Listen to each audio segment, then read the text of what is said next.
Once let the black man get upon his person the brass letters U.S.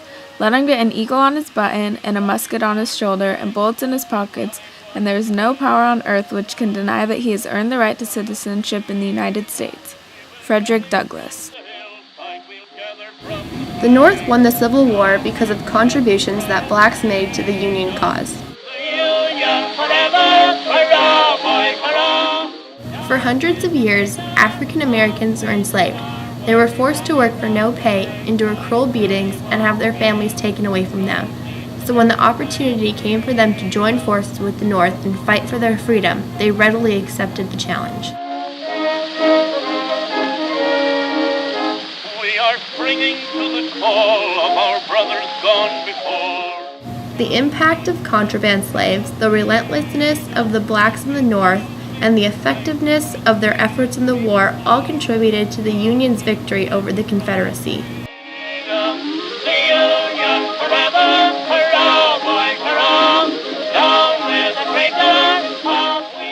As the Civil War was taking off, the Northerners faced a tough decision regarding the fugitive slaves: enforce the existing law or accept the much-needed help that the blacks were offering.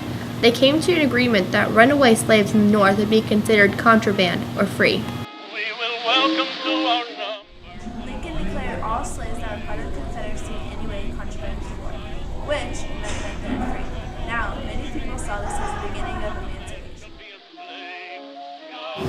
Contraband slaves did everything they could to convince the Northerners that the war they were fighting was in fact a war against slavery, and that they wanted to be a part of the fight.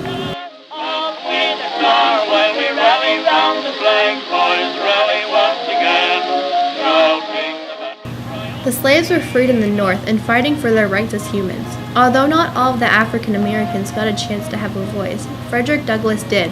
He wrote several autobiographies describing his experiences in slavery. Douglass was a firm believer in all equal rights for people, whether black, female, Native American, or immigrant.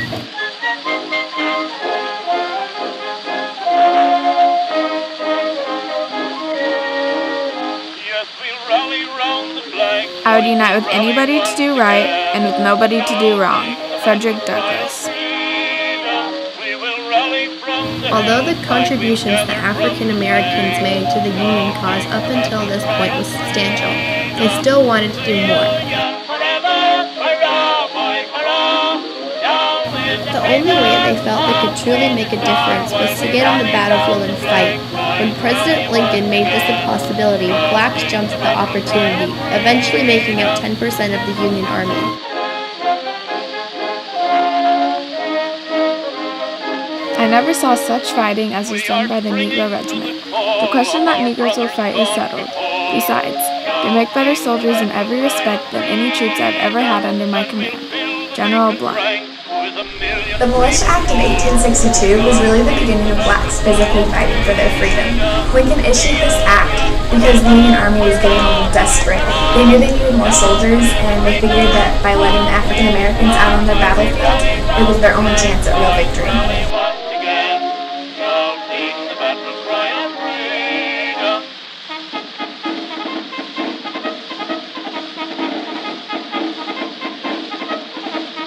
Overall, blacks have made many contributions to the Union. The contributions that blacks made not only changed their lives, but the future of the United States as a whole. The impact of contraband and blacks fighting in the war for their freedom was ultimately the cause of the North winning the Civil War.